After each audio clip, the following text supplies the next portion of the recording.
Good evening and blessings to you. This is the evening devotional for Saturday, July 16th, 2022. Again, we'll be reading and coming from the devotional entitled Morning and Evening, written by Charles Haddon Spurgeon and revised by Alistair Begg. And this is going to be, again, the evening portion. We had the morning devotional earlier. This is the evening devotional, hence morning and evening. So, without further ado, don't want to be before you too long. Let's go ahead and let's read the devotional for this evening. So, the verse comes from Psalm 102, verses 13 and 14. I'll read from the King James as it is in the devotional, and then I'll go over to the ESV. Thou shalt arise and have mercy upon Zion, for the time to favor her. Yea, the set time is come. For thy servants take pleasure in her stones, and favor the dust thereof. So let's go ahead and go over here and read the ESV. It's a little easier to read and to understand. You will arise and have pity on Zion. It is the time to favor her. The appointed time has come. For your servants hold her, stones dear, and have pity on her dust. Now, you, as it's talking here, this is written by David. So here we see you, okay, that's God, will arise and have pity on Zion. Zion was Jerusalem.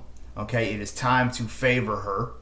All right, the appointed time has come for your servants, so God's servants holds her stones dear, okay, and have pity on her dust, okay, on her objects and what have you.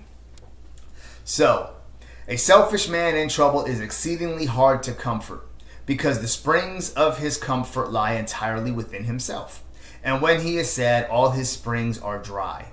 But a large-hearted man, full of Christian philanthropy, has other springs from which to supply himself with comfort besides those which lie within.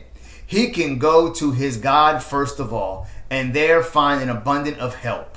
And he can discover arguments for consolation in things relating to the world at large, to his country, and above all to the church. David in his psalm was exceedingly sorrowful. He wrote, I am like an owl of the desert. I watch and am as a sparrow alone upon the housetop. The only way in which he could comfort himself was in reflection that God would arise and have mercy upon Zion. Though he was sad, yet Zion should prosper, however low his own estate, yet Zion should rise. And so one thing that I want to talk about real quick here is, as even though David was extremely sad, okay, he was able to comfort himself in reflecting and understanding who God is, that God is sovereign, that God is always there, that God is always in control of all things, and that God is who he says he is, and he will do what he says that he will do. Okay? And so we see here it was the reflection that God would arise and have mercy on Zion. Though he was sad, Zion should prosper. However low his own estate, Zion should arise. And so as we sit here and think, when maybe we're going through some trials and some tribulations and some things, but sometimes we need to take ourselves out of our own pity party, if you will. And we, again, need to understand that God is sovereign and that he is in control of all things. We have our faith, trust, and confidence in him. But also, we need to know that God is going to do so many wonderful things, outside of us.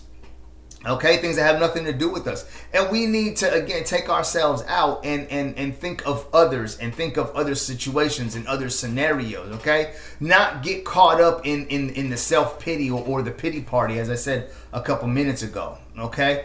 Christian man, learn to comfort thyself in God's gracious dealings towards the church, okay? So, we're able to comfort ourselves in God's gracious dealing with the church. We're able to comfort ourselves just in knowing of who God is and the relationship that we have with him and in his word. Something as simple as that. Something simple as just knowing that God is sovereign, knowing that you're able to go to his word and read, that should give you such a comfort and peace. And I can tell you, I was dealing with something a little bit yesterday afternoon, but I sat back and just stayed, I didn't go down the rabbit hole of self-pity or what have you. I just understood that God is sovereign and God is in control of all things. And after praying and after reading his word and after having some fellowship, things came to me and things, one, I know things are going to have a positive outcome, but two, things came to me that allow me to help ensure, if you will, or that I'm able to contribute to ensure that the situation has a positive ending. Now, again, the thing is God is sovereign. Everything is controlled by him. Okay, so when we praying for things, okay, we need to understand, one, we need to be coming with a pure and genuine heart. We don't need to be coming from a selfish motivation.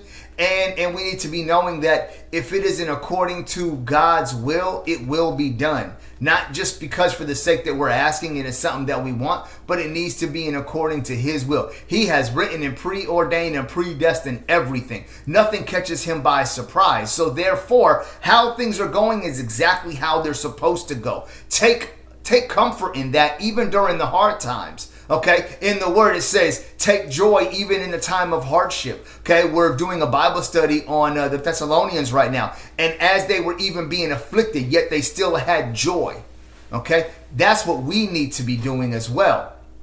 Okay, continuing on, go back. Christian man, learn to comfort thyself in God's gracious dealings towards the church. That which is so dear to the master, should it not be dear above all else to us as well?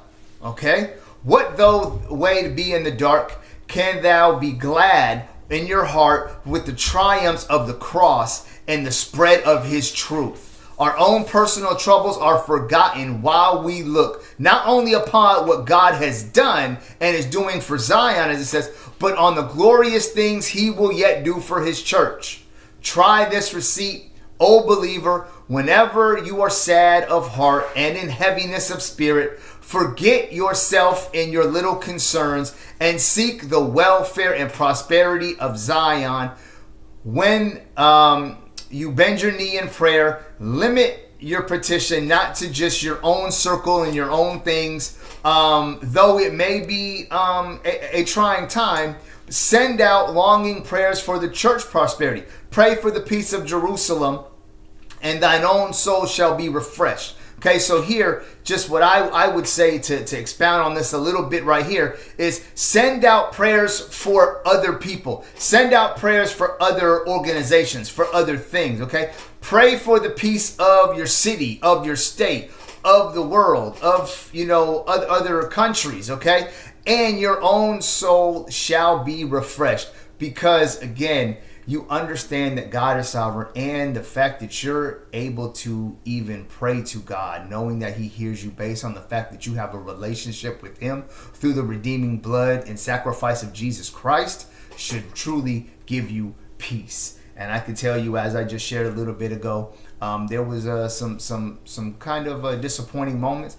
But I even told my wife earlier today, I'm just at such a place of peace and of joy, And, when you know that God is truly sovereign and is in charge and in control of all things, and he's already written all this thing out and it's going to happen exactly how he has it to happen, you have your faith, trust, hope, confidence, and everything else in God. So trust in him. Go to him in prayer, read his word, and you too will find yourself at peace. Also, ensure that you are praying for others and not just for yourself, because as you constantly pray for yourself, you can very well get caught up into the praying for selfish gain and also praying not from a genuine or pure heart. All right. So I pray that this encouraged you and blessed you. This has been the evening devotional for Saturday, July 16th, 2022. Lord willing, we'll be back at it tomorrow for the morning and evening devotionals for Sunday. All right. Have a wonderfully blessed rest of your Saturday, and we'll see you tomorrow. God bless.